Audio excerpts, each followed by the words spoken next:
showtime! Woo! Woo! Woo! Woo! Woo! Woo! Woo! Woo! Silent and profiling. Woo!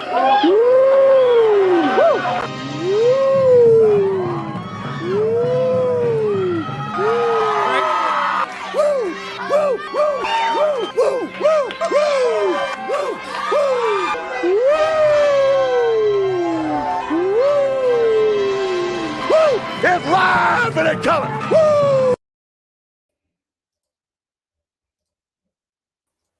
Welcome to the Mafia Sports Report on the Buffalo Fan Base Network. I'm your host, Tommy, to the highest degree, to the T-O-P from the 313. And by my side is my main man, my toucan Sam, the one they call the Apex Man, Mr.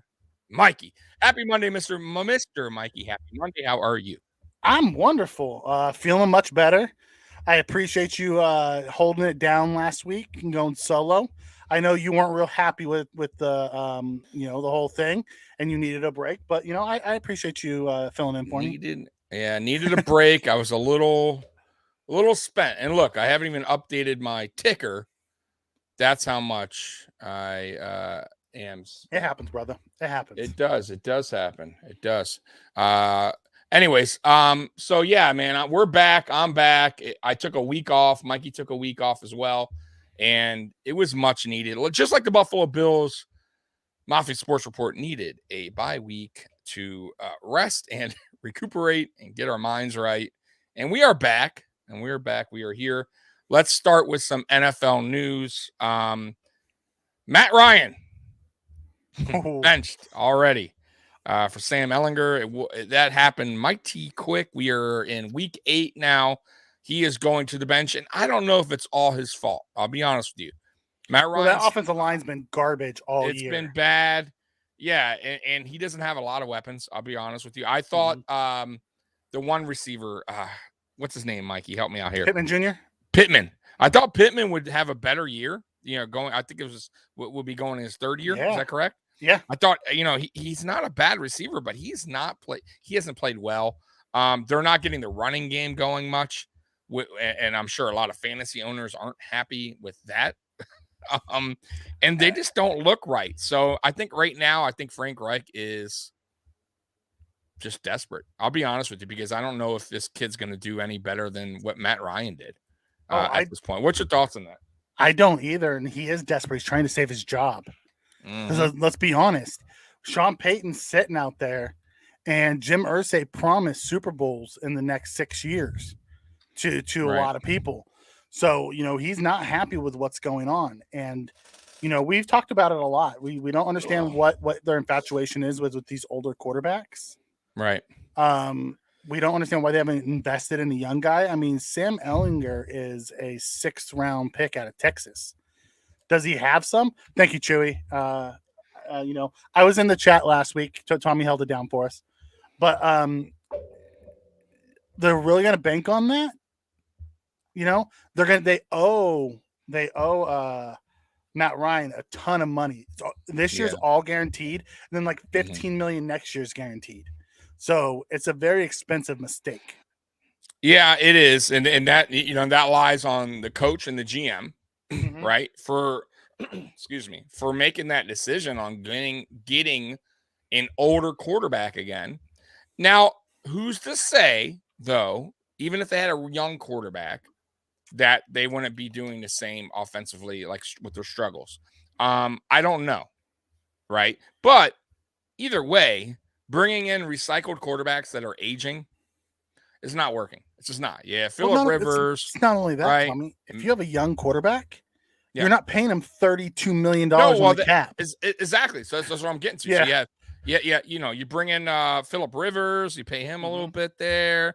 Then you bring in Carson Wentz, you pay him a little bit. Just a quick update. Yeah. Zappy's been put in. Mac Jones has been pulled.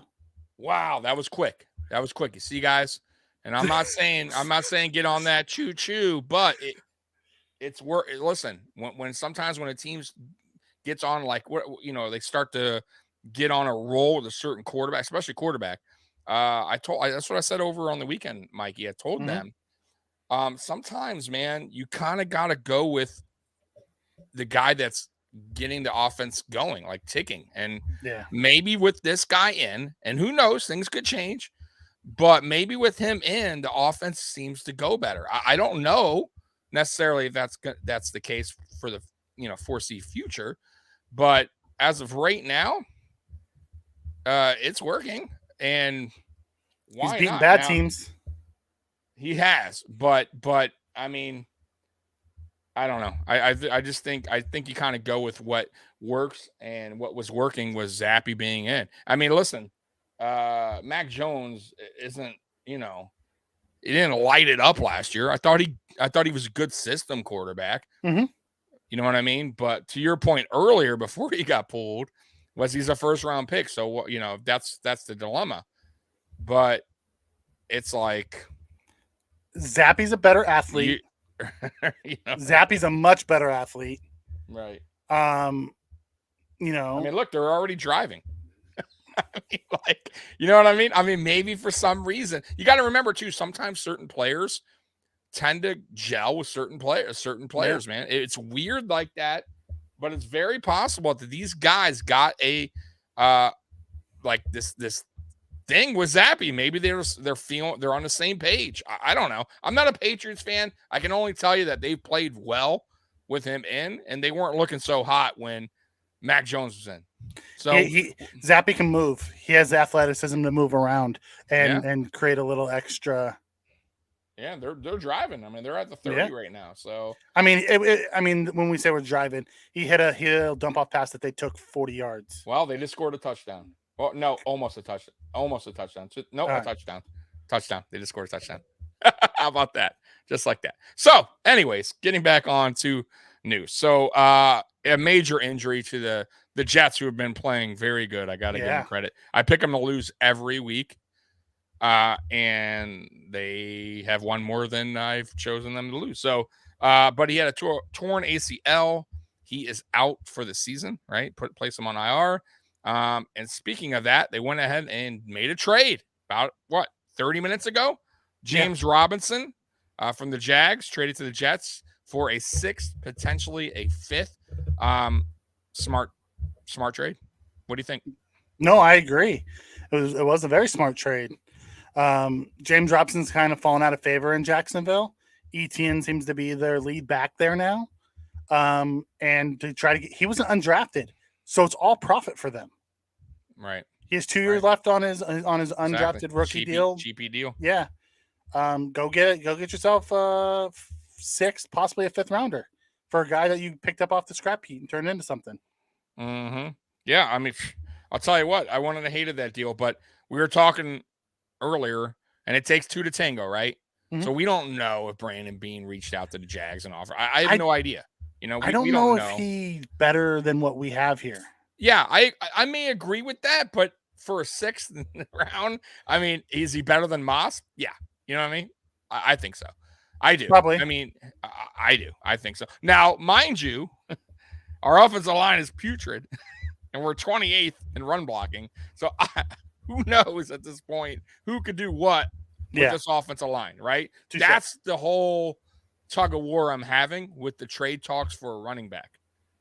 Because if we had, let's say, even the 17th ranked run blocking offensive line, I would say, 100% trade for running back, man. We need a dynamic, because that dude can make that, 17th rank look like the 13th rank. You know what I mean? But that's not the case. We're the 28th rank. So even if you bring in somebody that's great, he's gonna he'll offer a little bit more, but how much more with that offensive line? That's the real question. That's the dilemma. And I don't know if that gets corrected until next season. And hopefully it does when we address the offensive line, because it has to be addressed eventually. It just does. Too late now. We have what we have. Anyways, moving on. As we all know, CMC, Christian McCaffrey, was traded last week.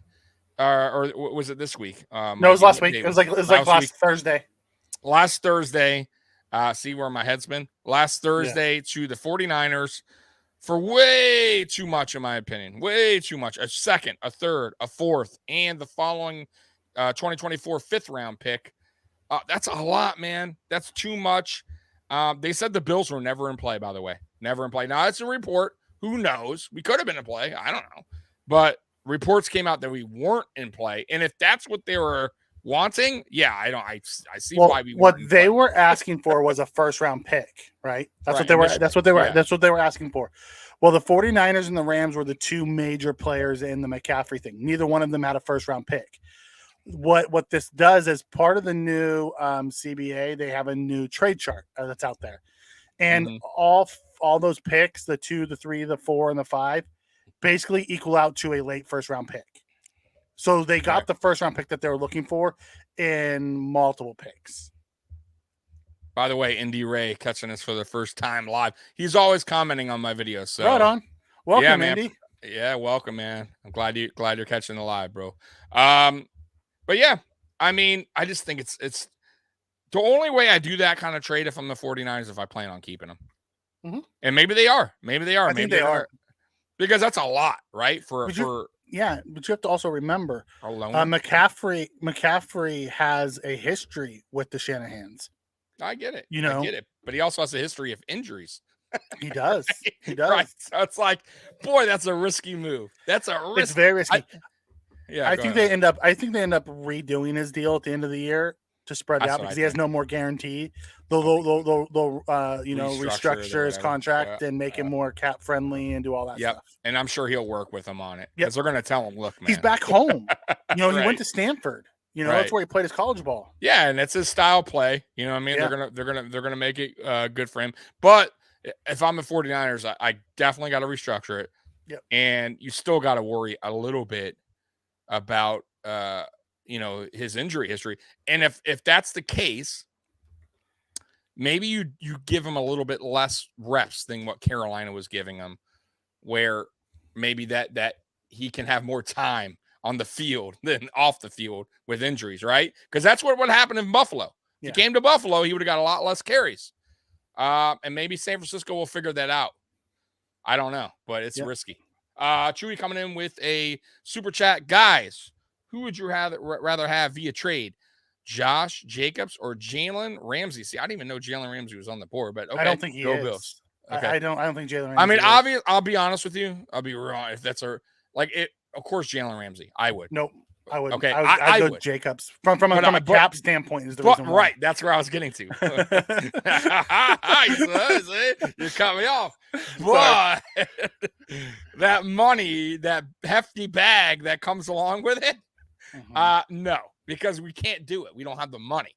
If we had the money and I was like, hey, we had the money, let's say to spend, our teams are everybody's locked up. We got the Poyers contract over with, right? You got Edmonds, cool.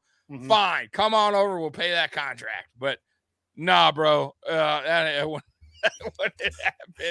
happen. From a talent standpoint, though, you're right. Jalen Ramsey is the better talent.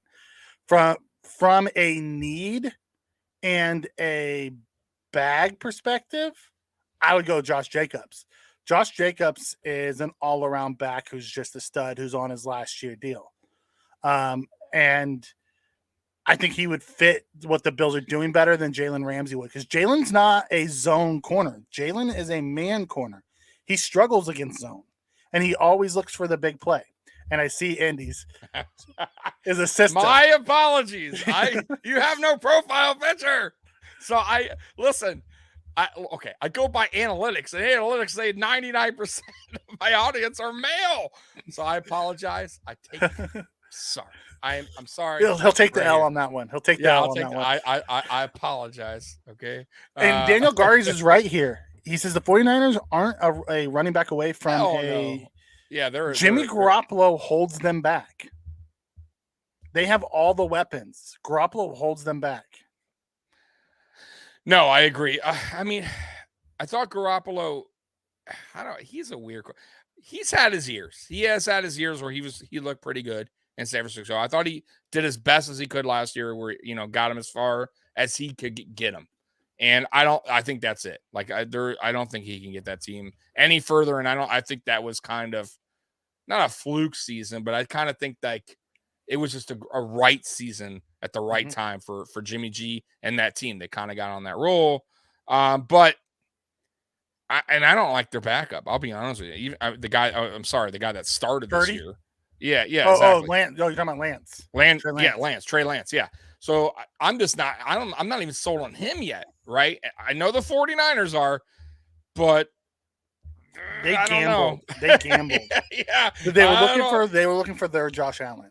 Yeah, I want to be satisfied. Put it that way. If I'm a 49ers fan, giving up 3 firsts for that? No. What happened? They gave up 3 first-round picks for that, for Trey Lance. That's what I'm saying. No. That's wild, bro. That's wild. Moving on. J.C. Jackson, out for the season. I think it's something with his knee. His knee popped out of place. Yeah, dislocated his kneecap, which ruptured his patellar tendon.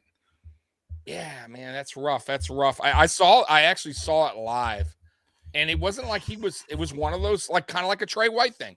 He was just non-contact? Non-contact. Like, he was just he was in stride with the guy, and he just went down. Like, he didn't cut, nothing.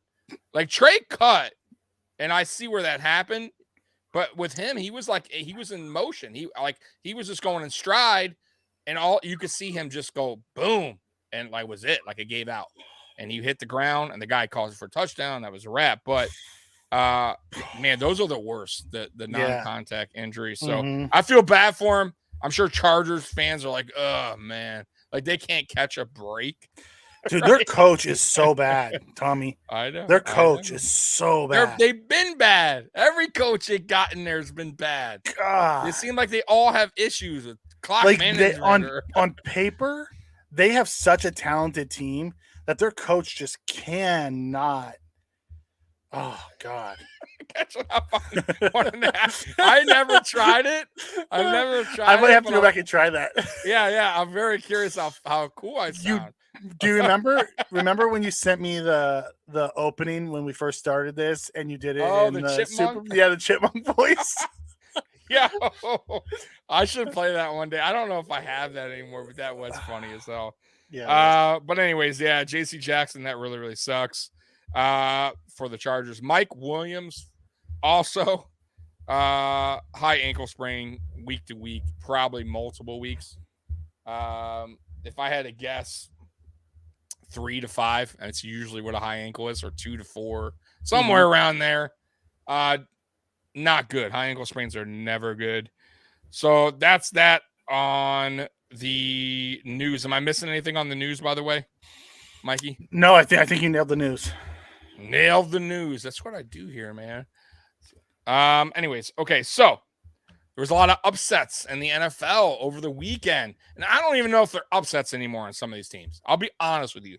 Because at this point, some of these teams are just not as good as people thought they were going to be. And I'll start with the one team that, Mikey went dark. And I'll start with the one team that we are playing Halloween weekend, and that is Green Bay Packers losing to the Washington Commanders 23-21 in Washington. I did not see that happening with the Heineke backup coming in. Things didn't start off good for Heineke. He threw a pick 6 right away, or like a couple plays in. It was just bad. And Green Bay, once again, could not get anything going offensively. Like, they look really bad offensively, Mikey. What's your thoughts on that game, man? Washington. No, they look really bad. They look really, really bad. Yeah, it's another touchdown for the Patriots. Yeah. Zappy came in and they just started playing better. Just saying. Yeah. They also haven't played any good teams yet so far. But no, I get it. Going back to Green Bay. Their offense just seems, out of rhythm. And that defense is on the field so much that it can't hold anybody. But that offense seems like they're 3 inches away from hitting this pass, or 5 inches away from hitting this pass, or they drop this pass, and Aaron Rodgers just isn't a great leader in general, and his body language is horrible. Horrible. Oh, I've been saying that. I hate it. Yeah. I would hate to play with Aaron Rodgers. I know he's good, Like great. He's really. I mean, he's he's first ballot Hall of Famer. Yeah, 100%. But he's a dick. I mean, I'm sorry. He's an asshole. And I normally don't. I try to hold back my cursing. I don't even know if that's bad cursing. They're saying dick now on ABC. TV. So right. So anyways, he just is bad body language, especially Mikey. If you're a rookie. If you're a rookie going there, that has to be a nightmare on offense. Now, if you play on defense, who cares? He had nothing to do with Aaron Rodgers. He won't get up in your face, fine. But if you're a receiver, you got to be nervous going there. Like you got to already be saying that's like being an offensive lineman playing for the Bucks. So Tom Brady scream at you. I make a mistake. This guy's gonna get up in my face, right? He's gonna roll his eyes. Yeah, he's not gonna, And listen, that's cool if you got a vet team. Yeah, you know what I mean? Like that Tom needs Brady that. Right. Exactly. Like, you know what? Go out. If I'm the Packers GM, I'm saying, you know what? I mean, I know you got a draft, but I'm saying on offense, I'm looking towards free agency. I'm getting them a good free agent receiver, a good free agent tight end, a guy that's been in the. I know that's the problem because they paid him a shit ton, and they've paid a shit ton of guys on the defense who haven't lived up to expectations. That's on them. But yeah, man, they're a hot mess, man, right now, and I don't see it getting better. They're going against us, which we'll get to on Friday. Yeah, we're not going to really get to that today, guys, because then I won't have a Friday show. The other upset, another team that I don't even know at this point if it's an upset anymore. Carolina. No, that was an upset. That was an upset. I guess it's Tampa, but Tampa is like. Still, Carolina is giving away their guys at this point, and they still whip their ass. A third string quarterback from, I think, the XFL. By the way, did PJ Walker look amazing or what? Yeah, I guess. Tampa's defense isn't bad, right? 21-3. The Chiefs broke them. They were the number one ranked defense. Right. Yeah, they were the number one ranked defense until the Chiefs went to the Bucks and put a beat down on them. The Chiefs broke them. Right. Indy Ray coming in. Aaron Rodgers acts like you don't give a fuck how the Packers are doing. By the way, Aaron Rodgers does act like, yeah, he does. 100%. Mike James is right too. He says no excuse for losing to the Packers this Sunday. There's zero excuse. Absolutely not. I don't want to hear it. Matter of fact, no excuse for even coming out slow or a tight game. Yeah. Where we got to be like biting our fingernails in the fourth quarter, right? I don't want any Jordan Poyer, picks to win the game at the end. Like, we need to win we need to treat them like the Steelers. Right. Like we did the Titans. It's at home, right? We're at home. Like, by the way, rest. By the way, how does that Titan win look now? They were talking about early in the year, like, oh, but the Titans aren't who the Titans are. I told everybody that. Nobody listens. Since then, all they've done is run shop over everybody. Mikey, what did I say? When I think we had Thomas in here. He's my boy. He comes on here all the time and he watches, so I'll give him that. I love him. But he's like the Debbie Downer of the Buffalo Bills, Bills Mafia, right? And he's just not satisfied with anything. And I told him, Tennessee's not as bad as you're saying they are. They're a decent team. I get it. Ryan Tannehill's not Josh Allen. He's not a top 5 quarterback. He's not even a top 10, but he's a 15. He's around that range. Yeah. Derrick Henry's still one of the best, right? Their defense isn't bad. They got some playmakers. They're not going to look that bad moving forward. And boy, was I right. No, I agree. Right. I do. I do agree with you on that. At the end of the day, they look good, but okay, moving on to the next one. So no, I'm not even done with this Tampa. Oh, not even done yet. I want to talk about Tom Brady with you real quick. Tom MF Brady. What the hell's going on with Tom Brady? Like, honestly, do you think this is a offensive line thing and he just like he can't get through the motions because the offensive line has lost some pieces and they're getting after him? Or could it be his personal stuff, right? With the wife, him coming back to play football, different head coach. Or could it be everything combined is just weighing down on him now? And now you're kind of seeing, damn, this guy, he is human. He makes mistakes, or And is he's finally getting bad. old. He's also bad. getting old. Yeah. We keep forgetting to mention that. Father Time is undefeated, and everyone thought Tom Brady Right. defeated it. You have to remember, do you remember Peyton Manning? He looked great one year. The next year, he just kind of fell off the cliff. Right. Granted, he did that, 39-40. This year, it's, but Tom Brady just doesn't look healthy. He looks like half, like he came in super skinny and sucked up, and yeah, the offensive line doesn't help. The offensive line injuries don't help him at all. He lost his 2 Pro Bowl guards. He lost one of his tackles. He lost his center. Then the injuries on the offense. New head coach who honestly is not very good. He wasn't good when the first time around, let alone now. I think it's all together, and then his age on top of that. At some point you start declining physically. You have to, right? I mean, listen, I give him all the credit in the world for doing what he's doing, because look at me. I'm on the my couch over here eating fucking, pizza and drinking beer. This guy's out playing football and getting paid, at his same age. Right? A crap load of money. And he's a little bit older than me. But how old is he now? 45?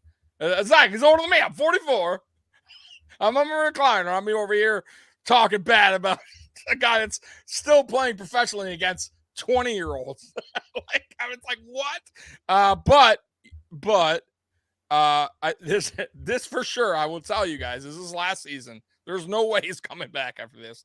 I would be shocked. No, he's going to go take that $300 million bag and become a TV announcer, which I cannot picture him being a TV announcer. Maybe he'll be good, but when I watched him do the golf classic thing with Allen and Mahomes, he wasn't too good. Yeah, he's just cringy as shit. I will say the SNL wasn't too bad though. He did an SNL one. I thought it was okay. I didn't think it was terrible. But it takes – listen, when you get in that world, it ain't easy. It's a different game, buddy. Andy, I'm with Chewy, Deflategate. Brady needs to hang him up, retire Tom. Yeah, I mean, he doesn't have everything anymore. Right. What do you have to prove, though, at this point? What is the point? What was the point of coming back? Honestly, you won a Super Bowl with a different team, right? These guys don't know how to give it up. But a lot of these guys don't know how to give it up. Boxers, too. Sports in general. Roy Jones Jr. is the perfect example. My God. And I love Roy Jones. I got his autograph. Me too. There. Roy Jones is one of my favorite boxers of all time. He just couldn't give it up. If he would have gave it up after beating Ruiz for the heavyweight title, even if you want to say, okay, he went back and he fought Antonio Tarver, and still won barely by decision, but he won. I would have gave up right there. I would have been like, all right, cool. I just came back and I beat the guy. Even if he give it up, fights it and loses it, what do you got to prove? You lost. You played until you got beat. You know what I mean? You were in the game until you got beat. Hang it up. But to stay around long after it's not about money. It wasn't even some people. It's for love. It's a love. Now, Holyfield didn't do it. Holyfield did it for money. Yeah. There is some difference. George Foreman came back for money. Right, but he also got his money back on the burger machine. The Foreman grill. Oh my God, Foreman grill. But anyways, back to this. So I do want to say not an upset, but kudos to the Giants who keep on winning as well. Good for Daboll and Shane. Yeah, I mean, I'm happy for him. Listen, I think his team believes in him, and that means a lot, even if you don't have the true talent, right? Because I don't know if their record speaks for the talent there, if that's fair to say. I don't think Daniel Jones is the answer at quarterback, and I think he knows that. But right now, I think he has everybody believing in what he's preaching, right? And that sometimes it means a lot. And guys get together and they play for each other, and that's possible because they're close games. I will say they're not blowing teams out. They're winning in dogfight games here. And listen, Jacksonville is nothing to write home about that, but Jacksonville's been playing tough this year as well. They've been playing. They've had some upsets, and but Giants pulled it out again. They came up with plays that needed to. What else? Baltimore beating Cleveland 23-20. That was actually a pretty interesting game. That was an interesting game. Yeah, the Jets beating Denver. I don't know if it was an upset because Denver had ripping sun in, but they did enough to win. It'll be interesting, though, now with no Brees Hall, but they went out and got a running back. It's not going to be as good as them because I thought Brees Hall was starting to pick it up, boy. Brees Hall started looking really good. I got to say, I was wrong. I got to admit. You know, me too. I'm with you on that. I did not want Brees Hall. I didn't think he would be a great pro running back. I was wrong. I'll eat crow. Listen, I'm not afraid to eat crow when I'm wrong. I'll do it. I have no problem with it. And that kid is going to be good. As long as he comes back, recovers, does his training, and whatever he has to do in the offseason to get his leg back right, it doesn't mean he'll be the same player. Hopefully he is for him. But, man, he was starting to really put it on. In both the running and receiving game, he was deadly. Man, big loss, though. But, hey, they made a trade, and that's what teams do to keep up. And they are, what are they, 5-2 now? That's not better than I thought they'd be. Yeah. And Seattle beating the Chargers. How about Geno Smith? Right. Where is this coming from with Geno? Like this is a new guy. Is that really Geno? He's balling, dude. He's balling out. Good for Geno. He's the best completion percentage in the NFL. Like, he's playing very well. I got to give him credit because I remember us talking about him earlier before the season started. We're like, oh, Seattle, what a joke. Geno Smith looks like Geno Smith. Remember he fumbled in the preseason game? Yeah. I mean, he wasn't looking good. Well, I watched Geno last year, and he did not look like this. No. He came in and played for him, and he didn't look like this. So, you know what? Give credit to Geno for getting better over the offseason. Yeah. They did lose. Oh, that was the other injury. That's the one, because I was like, Mikey, any more DK Metcalf? DK Metcalf got hurt, but I don't know how long. It wasn't serious. He doesn't need surgery. Like a week to week. It'll be out a couple weeks, is from what I read. So that's very good for them because they need him. He is a playmaker. KC, San Francisco. KC romped him 44-23. But that San Francisco defense is so banged up. Yep. Yeah, I know. I get it. But this goes to show you how good KC's offense still is. And how good our defense played against them. And how good. Exactly. Well put. Well said at the end there, Mike. And how good the Buffalo Bills defense is because they route teams, right? That's what they do, and they didn't do it against us. And that's because we have the best defense in the NFL. And then last game, Monday Night Football, Miami beat Pittsburgh in a close game, 16-10. Now, I had the Steelers winning because I thought that Flores would have a little knowledge of going against Tua, his former quarterback, a little kind of a revenge thing there. I thought the quarterback was playing well up to that point. He had a rough game. I got to say, this was his first rough game that he had. He went against a good defense. I wish him well, and that was tough, but this might be Tomlin's first losing season as an NFL coach because they're in rough shape offensively. Canada, man, I just don't like his offense. Everything's outbreaking. Like, the middle of the field was wide open, and he keeps throwing these freaking outs. Yeah, like Kenny Pickett doesn't have the strongest arm. It's not the weakest, but he doesn't have the strongest arm. Why are you having him throwing opposite hash out routes? You saw it on a few plays too. Yeah, that he didn't. But he also made some rookie mistakes. There was plays that he could have ran.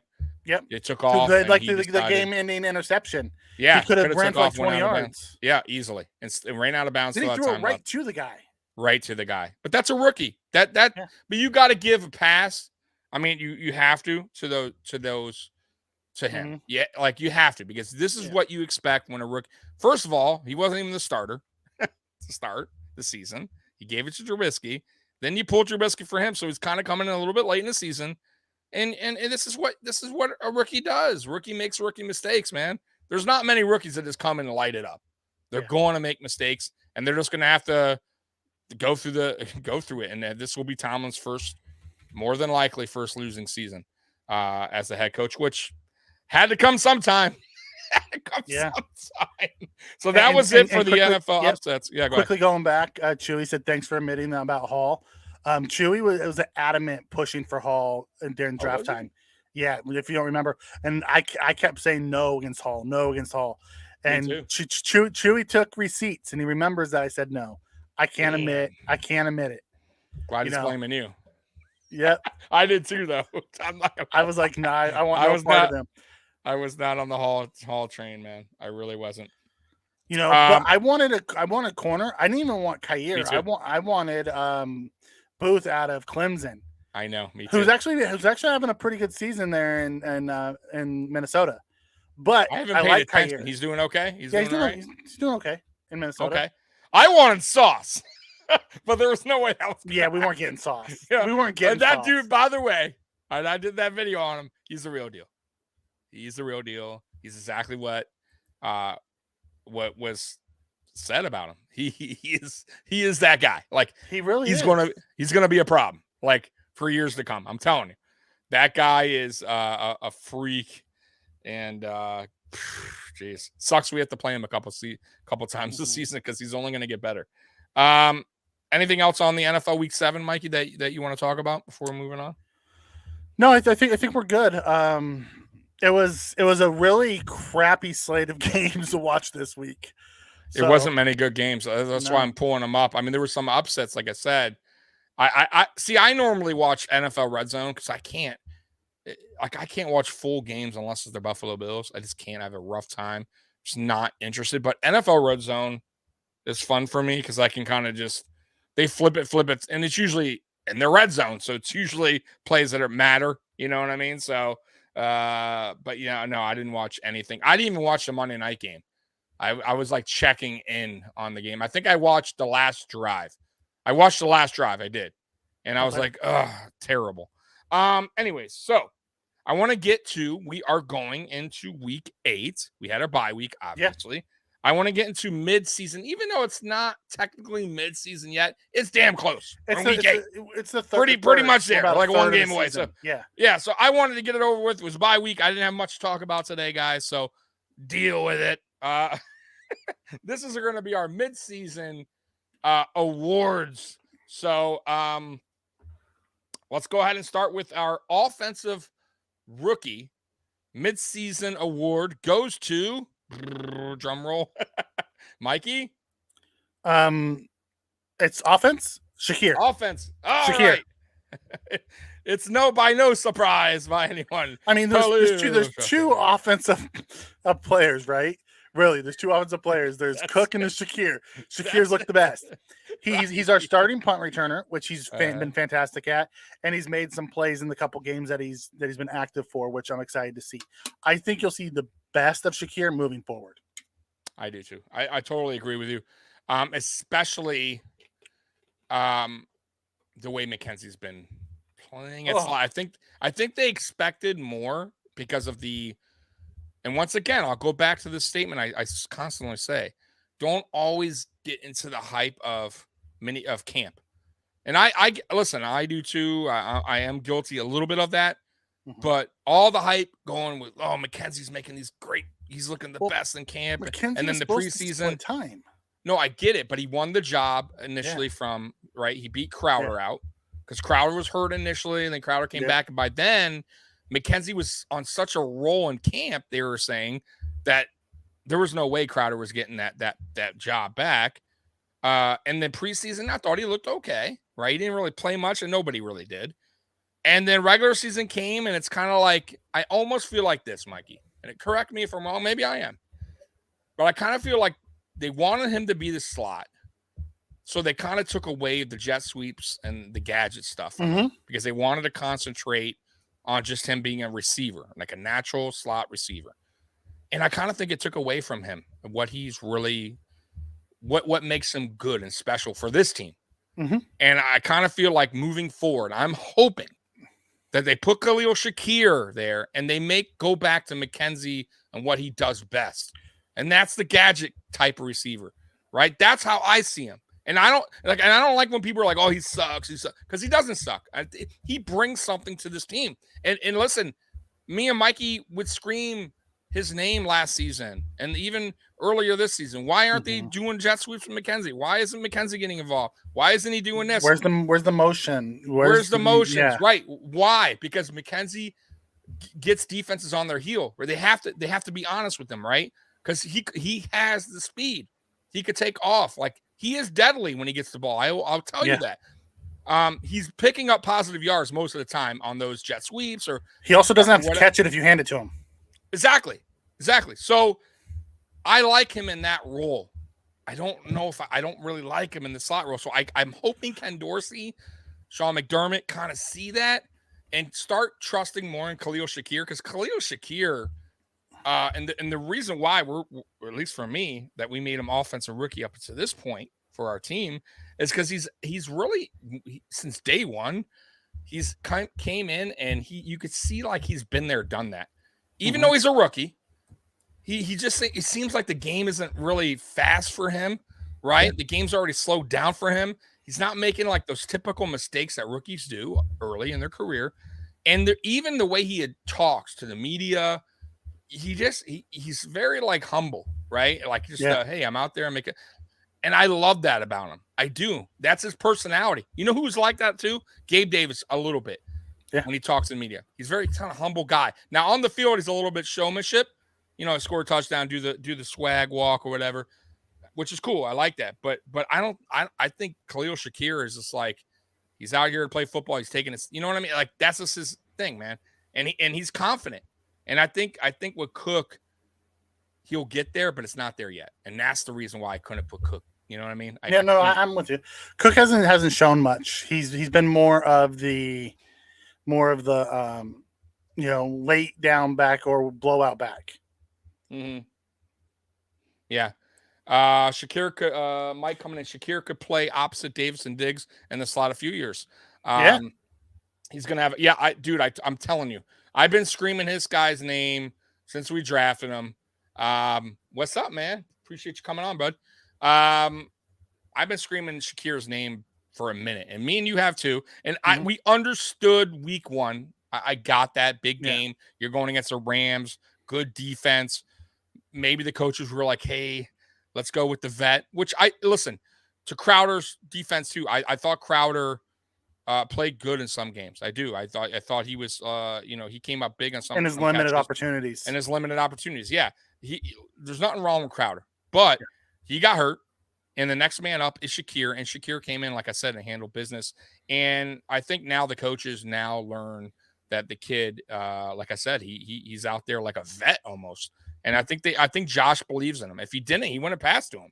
I mean, honestly, like some of those plays in that Ravens game. I mean, I keep going back to that game. That was a tight game, man. And to have your faith in a rookie that you barely played with, that you didn't even play with in preseason, to get in there and make two huge plays for the Buffalo Bills, and then come back the following week and have a good game again, speaks volume to where this kid's headed, 100%. And I think Ken Dorsey will get him more involved as the season goes. Could be wrong, but that's how I see it. Right, Mikey? Yeah, no, I'm with you on that. Okay. All right. So let's move on to our defensive rookie. Just before we moved on, Last Card Mojo comes in and says, what do you think would happen if you guys get OBJ? I think you're going to see him slide into that third receiver slot. It won't be just the slot receiver because we're moving Diggs all over the place. I think he becomes wide receiver 3, and he moves all over the place like Davis and Diggs, and that's the best part about our receiving core this year. And what Dorsey's doing different than what Daboll did. Daboll kept Diggs on the outside at all times. Dorsey's using him in multiple different locations, which is awesome. Yeah, I agree with Mikey on that. I think it'll be our 3. And I don't even know if they'll even have a category for him. I think he'll just be out there making a weapon. I think they'll just have a weapon. That's it. Will he get a lot of snaps? Maybe not. But I could kind of see him how the Rams used him in the playoffs. And listen, the Rams had good Cooper Kupp. I mean, they had good. And then I forget the other guy's name. Robert Woods. Robert Woods, who's been there for a long time. At that season he was a solid receiver. So for him to come in and do that was listen, that's all they expected from him. And I think that's all the Buffalo Bills would expect if they sign OBJ, would be a guy to just go out there and make plays when needed and when Josh needs him. And it was just an extra weapon. Because imagine, so OBJ on the field with Gabe Davis, Stephon Diggs, Khalil Shakir. You got defenses on their heel. So even or take off Shakir and put on Knox. Right, whatever. Yeah. So, okay, let's live with Knox. So you got, but let's just say the 3. Let's just say Diggs, Davis, and OBJ, and then Knox, right? You got 4 quality guys. All can catch the ball. All are playmakers. Even Dawson Knox, who, yes, has been having a slow season, but we all know why. Where do the defense go? Who do they double? Who do they look for? What do they do? That is a tough guard. Yeah. Matter of fact, on your defensive coordinator, what are you planning? Like, who are you game planning for? Every single guy? Like, that is very tough to game plan for. Yeah. And that's why, and listen, him coming, he may have, who knows, 2 catches, 40-yard, 30-yard. He could have 1 catch for 1 game. But because teams are leaning towards him or watching him, that gives room now for Gabe Davis to make, or Stephon Diggs, or Dawson Knox to have a big game. It's pick your poison. It becomes pick your poison. Exactly. And that's why I wouldn't mind it. Now, however, what does he want? Right? Yeah. What deal is he looking for? Yeah. Right? Will a team like Green Bay offer him multi-year contract? I don't know. Right? If I'm OBJ, and I'll say it before, you take the cheaper deal with a good team, get Buffalo the Bills, yep. You get the ring, right? You show that you have it, and you go get paid. You go get your bag after that. Right? You take us there, and now you go Green Bay. Yo, Green Bay. Would you want it? So if you had your choice to go to a struggling Green Bay team to be the number 1, Absolutely or come to be the number 3 in Buffalo, knowing that that Josh spreads the ball around. Josh just doesn't just go to Diggs; he spreads it around all over the place. Right? And your best friend is on that team. Yeah. No. The reason why I want it, I'll tell you why too. As long as it can stay up. Now that is a factor. I'm sure that plays in his head. If he gets hurt, right? Then that just totally throws everything off for him on payday. But let's say if I'm thinking, I'm like, hey man, I know I can stay healthy. I'm back. I do what I got to do. I know Green Bay probably will give me this money, but I might get some more from Green Bay. Let's just say I'm just throwing Green Bay out there. I might get some more if I show them that, hey, okay, I got the Chargers wanting me. Now I got this team wanting me. I got this. The price went up, bro. The price went up. Baltimore. Yeah, trust me, guys. That's the thinking. That's the name of the game. I'm not saying he'll do it, but if he's smart, if I'm his agent, I'm telling him, bro, go show what you got. It's only a hand, bro. Honestly, he's coming back December. How many games are you really gonna play? Yeah. Let's be real here. 4. You know what I mean? 4 man. Go get your cool meal, right? Yeah. And then go get paid. That's it. So that's what I'm thinking. And yes, he would help. Okay, so we have let's talk 716 Sports in here for the first time. Welcome. Oh yeah, let me see. I'm sorry. I missed that. Yeah. I apologize. Hey there, gentlemen. Go Bills. I'm new here. Welcome, man. I apologize if I missed your message here. I'm on my little rant here about OBJ. Not even a rant, just why I feel like he would be a good addition. You know what? And Mike, I don't disagree. We're just saying what happens if they sign OBJ. There's no guarantee OBJ comes here. He may end up in KC. He could end up in Baltimore. He can end up a lot of places. Just if 100%. He comes here. If he comes here, that's what I would expect. It's a big if. It's a big if. I do want to get on moving forward. Defensive rookie up until this point. Defensive rookie. And this was a tough one, by the way, guys. Me and Mikey were kind of back and forth on this because we wanted it to be like mutual. And we came to an agreement. But I will say the second part to this is close. And why? Yeah. And it's Kaiir Elam. Yep. And we went back and forth between Kaiir and Benford. And Kaiir edges out Benford due to 1, he's played more because Benford got hurt. And 2, he has splash plays. Kaiir has 2 picks. Right. And that one against KC was just awesome. Yeah. He's muscled it away from him. Perfect timing. Yeah. Perfect timing. Muscled away from him. Perfect timing because listen, the air was let out when McKenzie fumbled. Yeah. Right. And then the KC goes down and scores a touchdown right away. Who knows how that game turns out? Momentum is everything in football. And basketball, but in sports in general, momentum. And bro, if they would have came down, scored on us, the momentum already shifted just like that.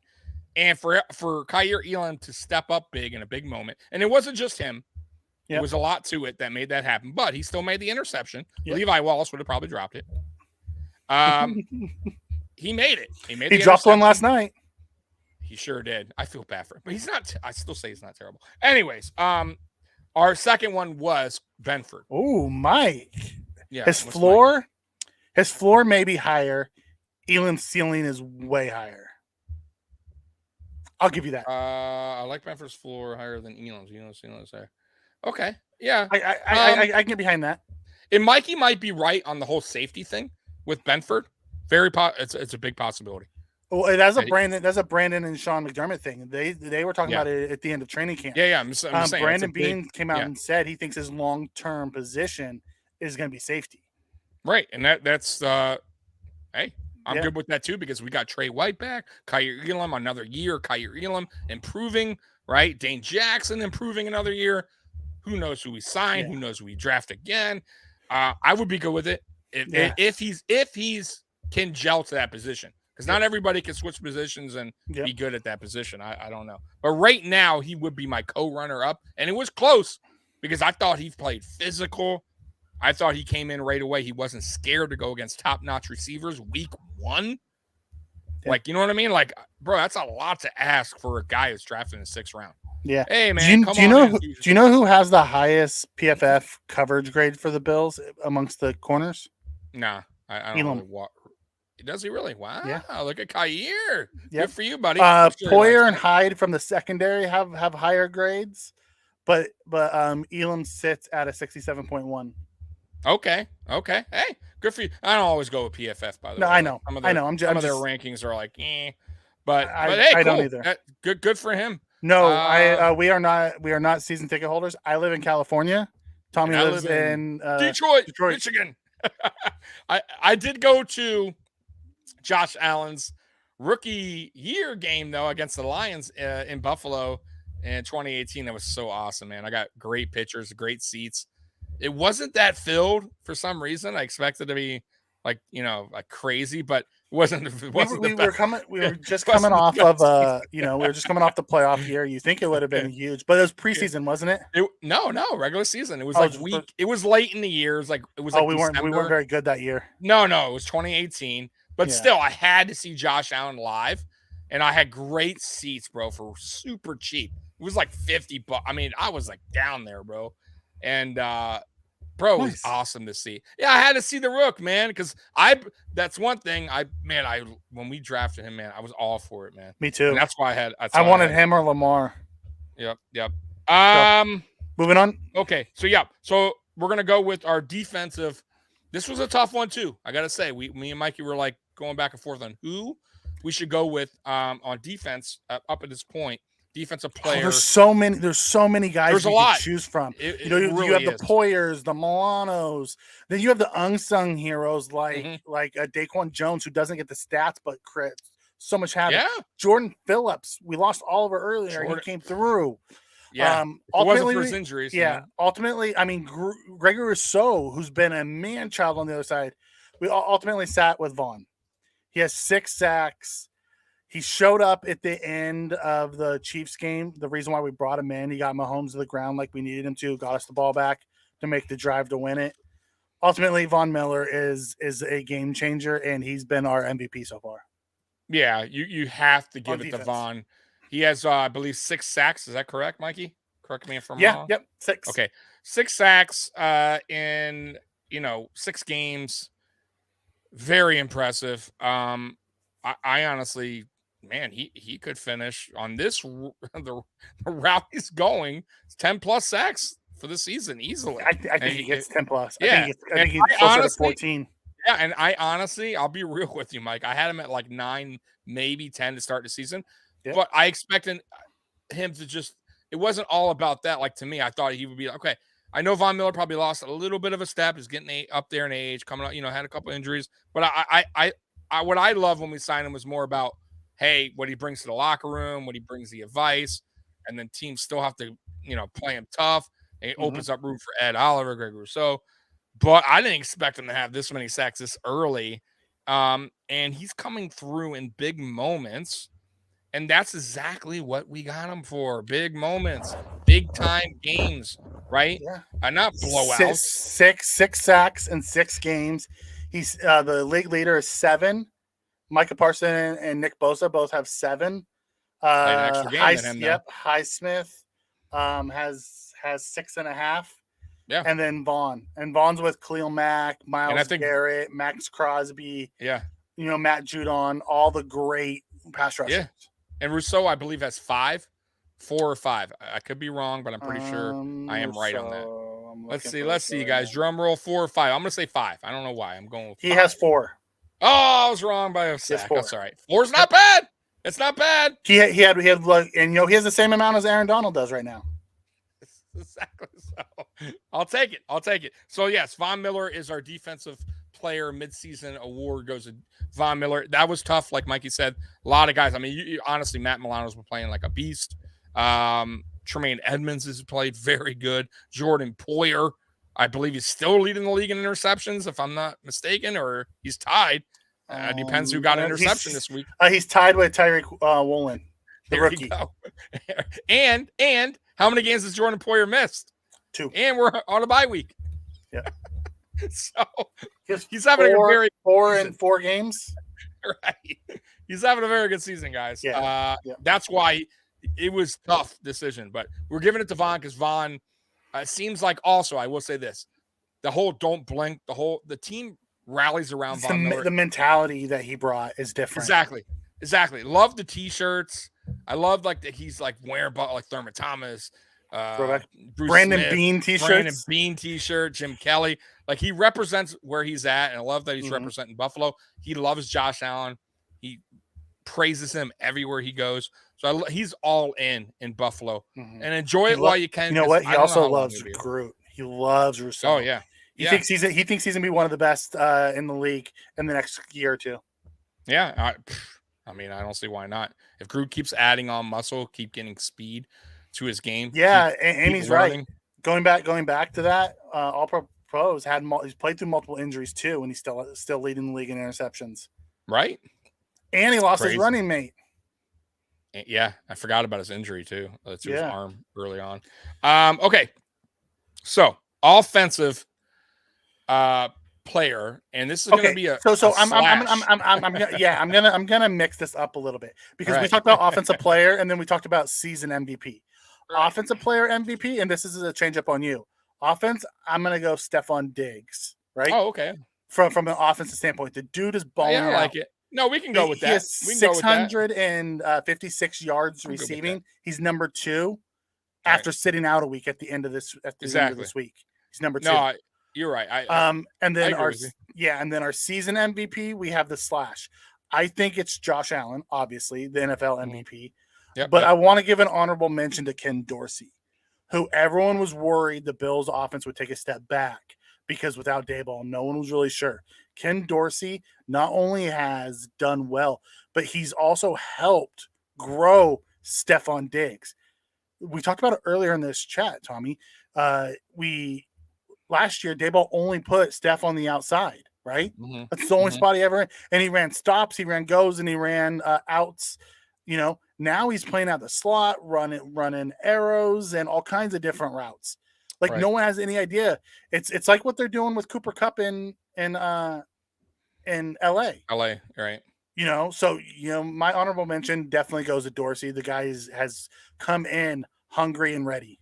And if you really want to throw another one, just to have one, since we're going there, Leslie Frazier can also be in the mix. Absolutely. I mean, Leslie Frazier is a listen. Leslie Frazier should be head coach. And I really hope he is. I hate to lose him, and I really do, but he deserves his opportunity, guys. Absolutely. That play call that he called on that trap at the end, where he was playing man one side, zone the other with the game that he played. Cromer, not yet, because our offensive line still isn't the best. Josh Allen's still having to do too much of it on his own. I do think Cromer will get the boys ready by the season. Chewie's being funny. Haha, Chewie. That game that he played at the end, though, where they ran that trap, Vaughn ran that inside. Milano peeled out and around, and then Tron made the pick. That trap. I mean, it's the games that you can play. We talked about it a lot last year. we were missing from that CB2 corner position was the athleticism to be able to play these multiple games in the secondary, right? To play rock, paper, scissors, not just play rock, paper. Right. It's not just two. It's not man. It's not zone. Now you can play multiple because we have those athletes. So exactly, you got the guys that get to the edge and get a guy that's a little bit mobile. Play rush 4 and play 7 back, and you can play multiple coverages that way. Exactly. Tommy wants Bobby Hart as the MVP. That's what you. I want Bobby Hart. You know what? Bobby Hart has been at the perfect spot on the bench. Right. Not seeing the field. I don't want to see him. And then obviously we know the MVP. We already said Josh Allen, right? Did we say the MVP? Okay. Yeah. So Josh Allen, we haven't really talked about him much, but we'll quick say he's the NFL nice MVP things leader right now. Yeah. He's the NFL leader. We'll say some nice things. So let's do this. We'll start with Josh. By the way, did you see they made a Hurdle Avenue? Did they? Yeah. So there was a street in Buffalo called Hurtle Avenue, Hurtle, and they switched it officially to Hurdle Avenue, and they have like a Josh Allen hurtling over the street sign. It's pretty cool, man. All right, go ahead, Mikey. So Josh Allen has 1,980 yards passing through 6 games. After this week's games, he still ranks 5th, and he's 170 yards away from Pat Mahomes, who has 2,159. Josh Allen is balling. 17 passing touchdowns, 4 interceptions, 200 plus yards rushing, and 2 more TDs there. The dude is flat out balling. Chewy comes in and asks, what about our special teams? Our special teams MVP, I would give it to Reed Ferguson. The dude's been on point with his snaps. I'm going to say Sam Martin. For as little as he punted, I was kind of worried. I know he was a vet coming in, and I knew he was pretty good over in Denver, but I didn't know he would be kicking 50-yard punts and kicking he has he's money holding the ball. Yeah, and he has a certain style of a punt that he's caused multiple fumbles. Right. So it's that knuckleball that they kick in, they turn it over, and they're far. Talks about it. Yeah, yeah. So if I had to give one, I'd say him because, and to Mike's credit too, we have had no issues with kicking. Snap flow 69. Yeah, so I'll give it with him. I'll go with Sam, even though he hasn't seen the ball. I'm good with Sam. Yeah. So that's a good one. But yeah, Josh Allen, absolute freak. He's finally getting the commercials. By the way. He is. He's starting to see him pop up. Shaving now. Right? Like, even though he has a beard, he's still shaving. I'll do it this one time for the commercial. Right? You're right. But yeah. So yeah, it's good. It's good to see. I love it. And we knew this day was coming. We all knew this day was coming since 2019. You saw Josh's development. You knew that Josh Allen was he's one of the faces of the franchise. Oh, yeah, of the league. Of the league, that's what I meant. He's one of the faces of the league. You know, it's him and Pat Mahomes. Yeah, 100%. Right now, those are the 2 best quarterbacks. And those are the elite. There's only 2, in my opinion, right now, as we speak. And I like Burrow. But Burrow is just a tad bit below. They're a different tier. They're a different tier right now. They're a different tier. Right now, it's Allen. I would say Allen ahead of Mahomes because of the run aspect. But I mean, we're nitpicking here on what you like. Exactly. 100%. KC fans will say something different about and that. You know what? And that's fine. We know what we really need to do. We really need to just be happy we get to watch these 2 guys play. Oh, 100%. And enjoy that these 2 are just so special. Yeah. No, there's no doubt about it. I just feel like Josh still really hasn't hit his ceiling yet. He hasn't. Honestly, I don't think he has. Because he's still missing. He's still missing passes. Yeah. Mahomes isn't missing a lot of passes to where Allen's still missing some of them. Wait until Allen starts really clicking in and gets going this year. Exactly. Allen's been balling as it is, but wait until they really get going. Yep.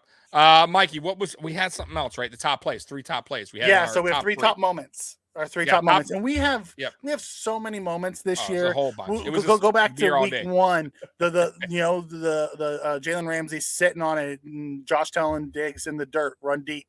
I'll hit you. Right. We have those. The Gabe Davis 98-yard touchdown pass. Right. I mean, that was unbelievable. Right. The Josh Allen hurdle. Right. There's a lot.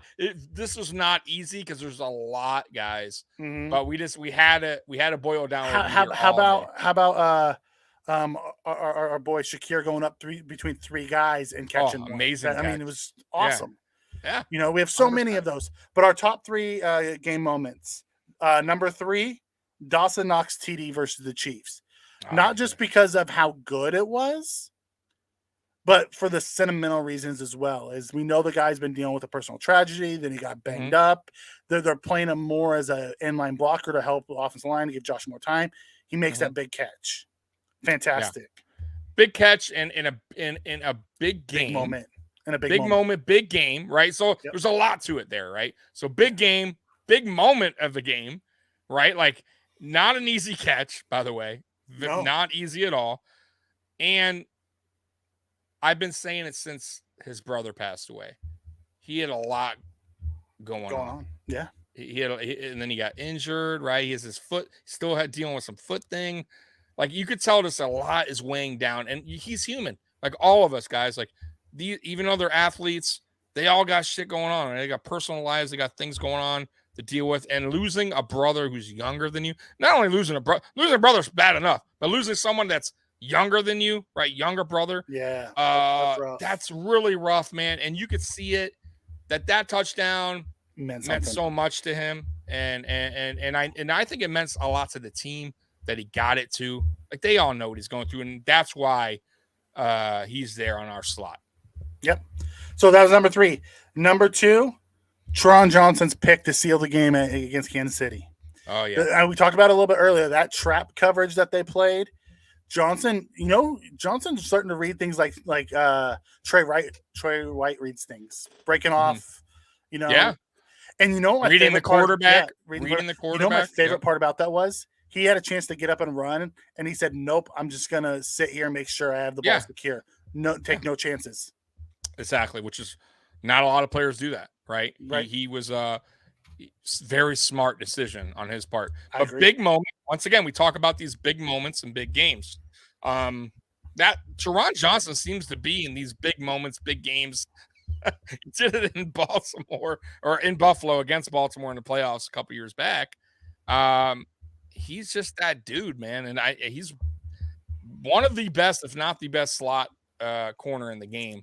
And it showed. And bro, he's young. Now you guys wonder why Brandon Beane locked him up last year. It didn't surprise me. Yeah. So like big players make big plays in big games. Right. That's right. And that's what he does. That's right. And then our number 1 moment, Jordan Poyer's pick against the Ravens. 4th and 2 at the 2-yard line, tie ball game. They took 9 minutes off the clock. We flush Lamar. He picks it off. He breaks his ribs. Not only does he get us the ball back and keep him out of the end zone, but he gets the ball at the 20 and allows Josh some breathing room to take us downfield for the last 4 minutes. We kneel on it, kick the field goal, win it. Jordan Poyer, top moment, his pick against Lamar. Oh, 100%. Yeah, you got it. You have to. Game-changing play. Game-changing play. Won the game practically. I know Josh went down. Josh went, the offense did their thing. Mm-hmm. And that's all the offense could ask for is the defense to step up, make a play for them to go win the game. And who did it? Jordan Poyer, the guy that, a lot of people were like, we shouldn't pay because he's getting older and maybe we shouldn't extend him. That man. Right. Listen, he's continuing to get better. I do not see a decline in his play. Mm-hmm. And some players age differently than others. Some players age fast and they retire early. By the way, I think Gurley retired today officially. Did he? Yeah. So I'm just making, I'm just 27. At 27. So listen, the time. Yeah. I think it's 3.5 years NFL span. Yeah. But some guys who can last a long time and play at a high level. And this is one of them. And I think he wants to be in Buffalo. And I think Brandon Beane needs to make that happen somehow, some way. And I think he will. But we'll see. But yeah, he definitely deserves the number 1 play because that was we lose that game. I mean, we lost back-to-back games. It's Right. just, we aren't closing out the close ones. That narrative's still out there. Exactly. It changed things for us. Yeah, especially in the AFC too. Yep. Right? We are the goal. Listen, the goal we have, and we're going to get, and that leads us to the next segment that we're going to talk about, which is the remaining schedule, is to win the AFC. Right? We already accomplished what we initially wanted to, right? Which was what? AFC East.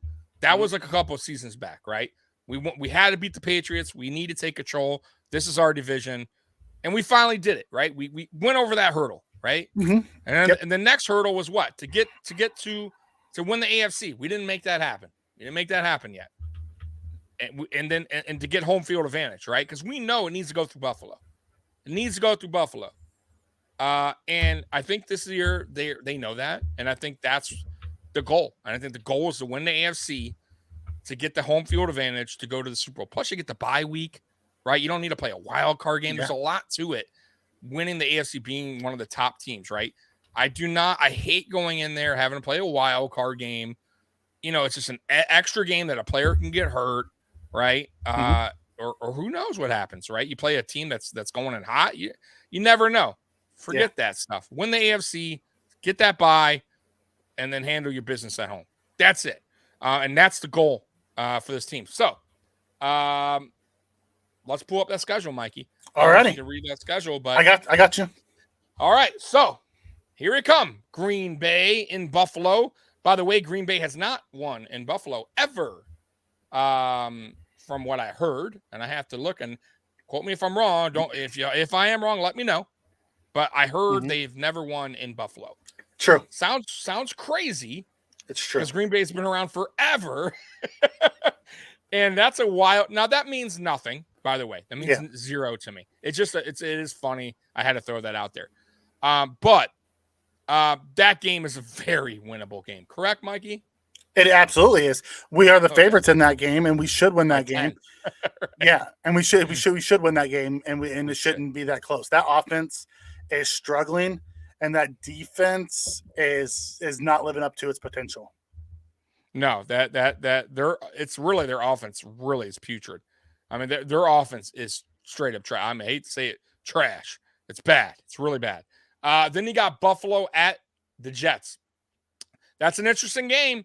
That is an interesting game. I didn't think it would be earlier in the season. That offense isn't really that good, though. Their offense isn't good, but their defense is. I agree with you, but their defense is playing on a high level right now, and they're getting momentum. So that will be, and you're playing in New Jersey, right? So you're playing at, which we'll probably have a lot of Bills fans there, but you're still away. It's an interesting game. I don't think that's a game where we should be overly concerned, but I think that's a game where we need to bring our best. You can't overlook the Jets. The Jets are feisty. They're 5-2 for a reason. Correct. You have to take them serious as a contender. Go in there and put your foot on their throats. Show them that they're not as good as they think they are. Correct. Then you got Minnesota at Buffalo. Another game. Minnesota's a tricky team. I don't know if they're as good as the record is. I'll be honest with you. I don't think they are. Right. But they still have some heavy hitters. They do. They got Justin Jefferson. They got Dalvin Cook. Cousins is hit or miss some games. Some games he is on, and some games he is bad. It's a 1 p.m. game, so it's not a primetime game, so chances are he'll have a decent game. Cousins can't play in primetime. That's his problem. Yeah. Like I said, I'm not worried about that game. But I do think this is a game we still need. I think especially on the defensive side of things, our corners need to really knuckle down there. And by that game, I expect Trey White to be back. I don't think he'll be back in the Green Bay game, but I have a feeling he will be back against the Jets. Yes, I do too. I believe he'll be back for the Jets game, which will be perfect timing, especially for him because there's not really. I don't fear the Jets offensively, especially their receivers. So this will be a good game for. They just lost Elijah Vera Tucker too. Yeah, this will be a good game for Trey to come in and get get his feet on there. Yeah, split time with them. So he's ready to go Exactly. for Minnesota, a bigger and Cleveland. opponent and a bigger challenge, and Justin Jefferson. Exactly. Then you got Cleveland at Buffalo. Once again, another game. This game I'm not worried about at all. The way Cleveland's been playing, it looks like they're already trying to trade Kareem Hunt.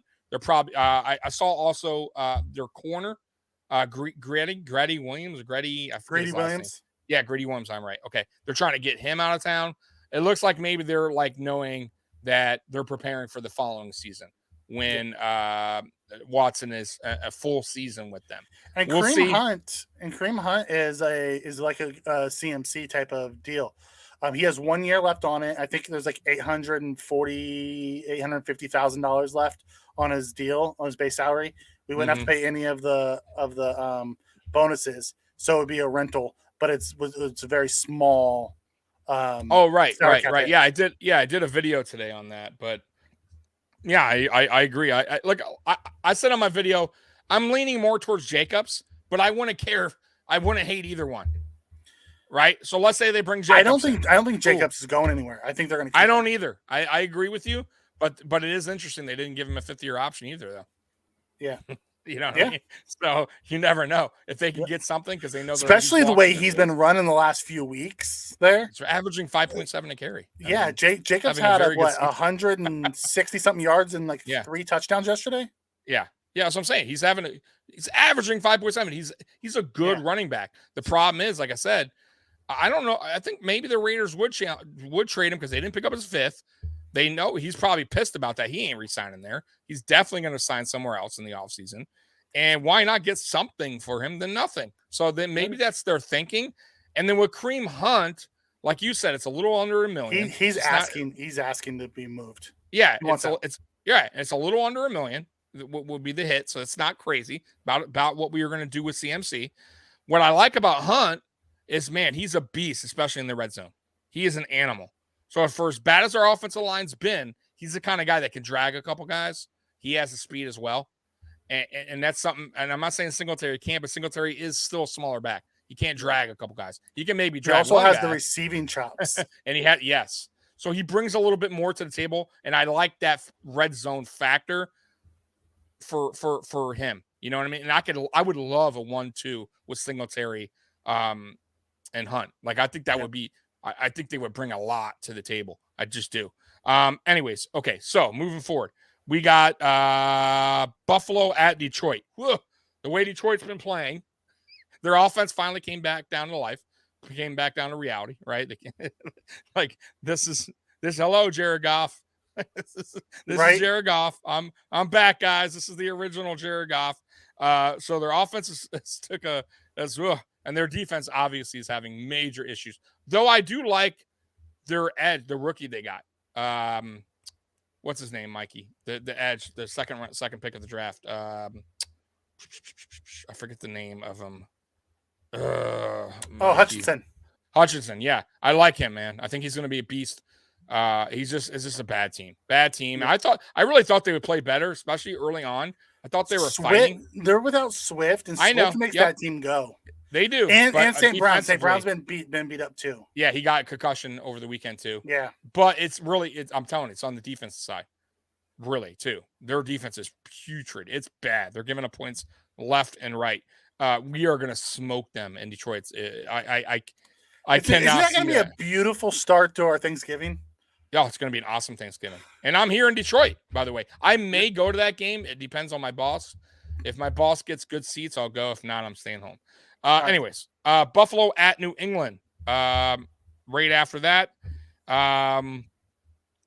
it is, I believe, on Prime Video. So that is what, a Thursday night game? Yep. Did they flex that? Because I think that was a TBD to start the season. No, it's always been Thursday night because we go from Thanksgiving because New England also plays on the Thursday night game, Thanksgiving night game. Okay. Wow, are they really? What is it? 23-14, 30. Well, it's not over yet. And that'd be great. Yeah. I wouldn't mind it. Where was I going to go with this? Okay, so Buffalo at New England. Listen, you're playing in Gillette. You got to play. I think it's games also. We should win. We should win this game, but it's a tricky game. It's a tricky game because they play us tough all the time. Their defense is still pretty solid. Their offense, I fear I don't fear their offense at all. No. But it's a tricky game, and you got to bring your A game. I think that's It's a still game Bill where Belichick. you can't be sleeping on the Patriots. Then you got the Jets at Buffalo. Yep. In Buffalo, we already played them once. I think we'll smoke them at home. But we'll see. Miami at Buffalo. Times. Now here's an interesting game. Then Miami comes to Buffalo, right? It's the revenge game because it certainly is. Boy, I would hope it snows the shit ton, and we only provide shovels on our end. Like that would be so great. And like we disconnect the heaters on their end, right? Like, we don't know why the plugs aren't working. We don't let them bring coats into the facility. Right. Like the coats go missing in their locker room. Yep.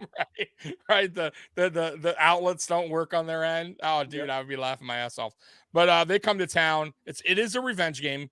It is multiple. And trust me, if you don't think Josh is ready for that game after getting grabbed in the nuts by Wilkins.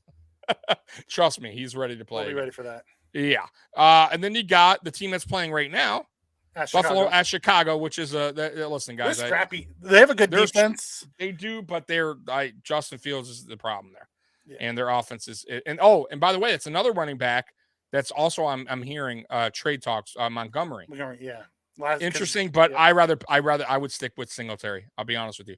Yeah. Like I like Montgomery. I'm not a big fan of him. I'm not huge on him either. Yeah, I don't think he's okay. He doesn't fit our scheme. System either. Yeah, exactly. Then you got Buffalo at Cincinnati. Week 17.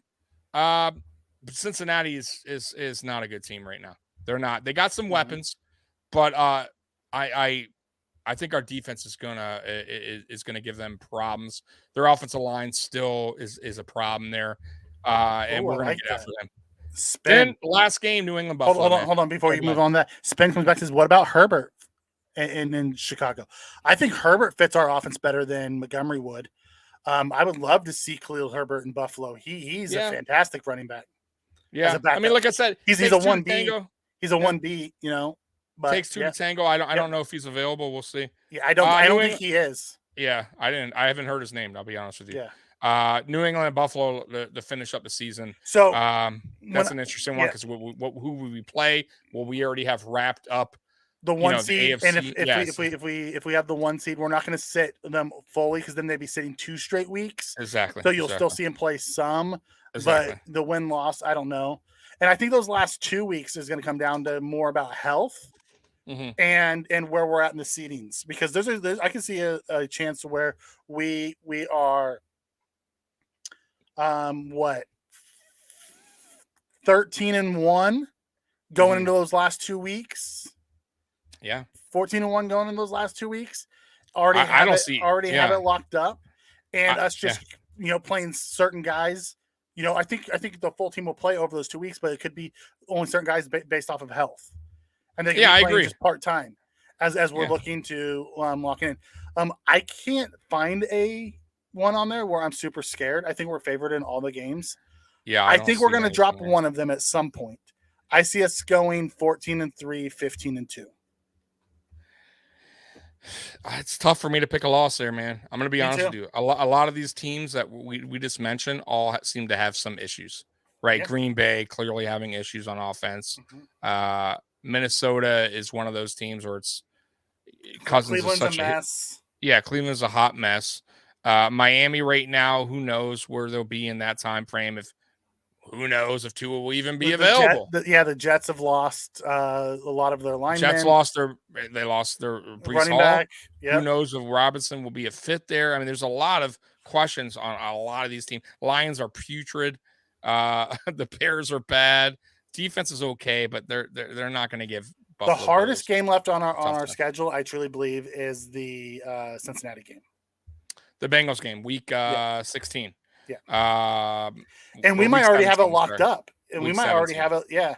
We might already have it locked up to where it's like, okay, whatever. Yeah. And who knows where they'll be at that time too, though. I don't know. Because their record is, will they be my thing is, will they be fighting for a playoff run by then? I don't know. Because if they're not, you're talking about week 17. I don't know. Or what are they playing for at that time? You know what I mean? Like, I don't know. Yeah. So, anyways, Ben comes in and asks, James Robinson, do you think he would have been a fit in Buffalo? James Robinson pre-injury, yes. James Robinson post-injury, like this year, I don't know if he would have been a good fit. His explosiveness isn't back yet after his Achilles injury.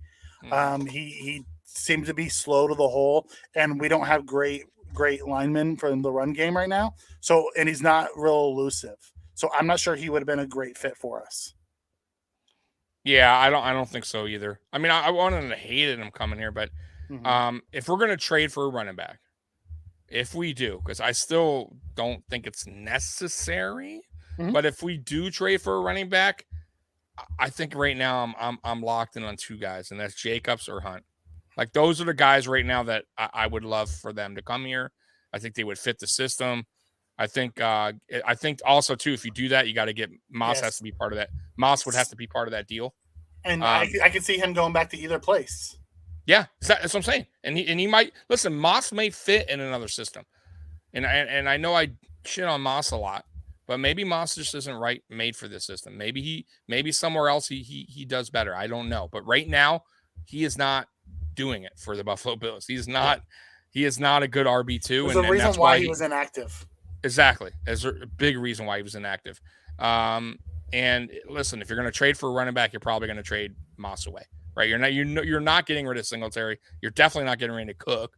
And there's only one guy out, right? And that's Moss. And you better get something for him. And even if they don't, I still could see, let's say one of those teams don't even want Moss in part of the deal. I still could see Moss getting dealt somewhere for a draft pick. Yeah, a late round. I mean, honestly, because what you might as well get something for him. He's still on a rookie deal. He's not a bad running back. Spin comes in and says he thinks the Josh Jacobs would be the best option. I know that's your preference too, Tommy, but you're okay. I said I am very. I'm okay. I'm okay with either one. I'm a little bit more towards the Jacobs though. However, because he has that big back. Yeah.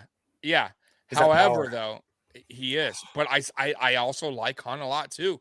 Especially in the red zone, and especially in the passing game. Like I think both these guys would really help out. But I'll go back to what I said way earlier in the podcast. How much better? I don't know, because our offensive line sucks so bad with run blocking. However, they will give a little bit more of a weapon for Josh, like a little bit more out of the passing game, right?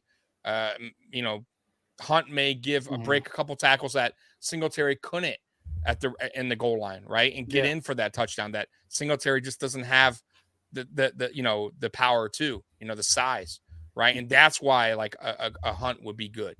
But like if you're expecting these guys to come in and all of a sudden get like 5.7 average, it's not going to happen, bro. It's not how we're built. Spin comes in and says, if James Robinson values a fifth, what's Moss? Seventh? What is he saying? I don't understand that. What is he saying? If James Robinson's value was a fifth round pick, what does Moss's value? A sixth or seventh, or he's just part of the deal. Yeah, he's just part of the deal. Because listen, let's say you're Cleveland, you're giving up Kareem Hunt. Let's say hypothetically it's Cleveland, right? And Cleveland's like, hey, we'll trade you Kareem Hunt. And Brandon Beane's like, okay, I'll tell you what, we'll throw you Moss. You're going to need a backup. Like, who's their backup now? They're going to Ernest Johnson. Who's okay, but they still need another running back. Now you're giving away one. You can't just not. Now you have to either get in a practice squad. So why not take a rookie guy who's young, who's healthy? He's healthy. And who would actually probably fit better in that offense than he does ours. On a way better offensive line. Yeah. Right, exactly. So why wouldn't they? So they probably would take Moss and part of that deal, right? You sweeten it up with Moss, right? And that's it. So, yeah, I think a team would take him. But not, you're right, not a third. Hell no. Not even a fourth. Not even a fifth. We'd be lucky at this point to get a sixth or a seventh. I'll be honest with you. Like he may not even seventh. He may not be tradable, but in maybe as a package, sure. Because even if Cleveland took him, they're like, we're gonna dump him or we're gonna put him in the practice squad. Maybe a team will. They could do that too. It's just teams do that all the time. Yeah. But we'll see. I don't know. Okay. All right, Mikey. Man, we had a good show. Hour and a half. I was thinking like an hour, but we got through a lot with the show. It was a good bounce back. I felt better. Good. I felt a little bit more alive. I did some videos today, right? So I'm getting back in my mojo. Good. Now we are coming on Friday. Friday Night Lights will be back. Yes, at 8:00 on Mafia Sports Report, and also Friday night NFL overtime at 9:30 will be on Mafia Sports Report. And Saturday, we will be back to doing Fantasy Kingdom. I will announce the time because I'm not sure yet on the time. And then also AFC Shakedown will be on my channel this weekend. And Backdoor Bills Talk should be back this weekend as well on Saturday at 8:30. So that's the lineup. And, of course, we do post-game every game. And we will be doing a Halloween post-game. Pretty fun. I don't know if I'm going to dress up or not. I might. I don't know. Oh, by the way, it's going to be very interesting to see how many cool costumes are going into Bills Stadium. That's going to be awesome. Yeah, because you know, we already have guys dressing, right? You have Elvis, right? You got the cooks, the chefs, right? I mean, they got the guys that do the Star Wars. Yeah. Star Wars guys. So I'm interested to see the costumes. I'm sure they're going to show them on TV. But hey, anyways, guys. Oh, by the way, Captain D is coming to town. He's coming to Detroit. He's going to the Lions game versus the Dolphins. Oh, right on. Yeah, so he'll be visiting me. So Captain D will be in town. Maybe he'll even do the AFC Shakedown with me. Who knows? But anyways, guys, from me and Mikey, we appreciate you guys.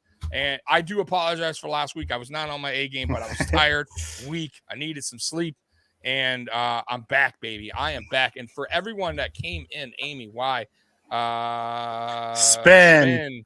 Dante Jackson. Yeah, Chewy Dante, Chewy, Why? Amy, Indy. Indy Ray. Yeah. Mike, Bills who's fan a girl. 1970. Yes. Who is a girl, by the way. Shame Is on a sister.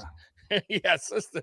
Shame on me. DG was in the house. Last card, Mojo. Let's talk 716 Sports. Oh, that's right. Yeah.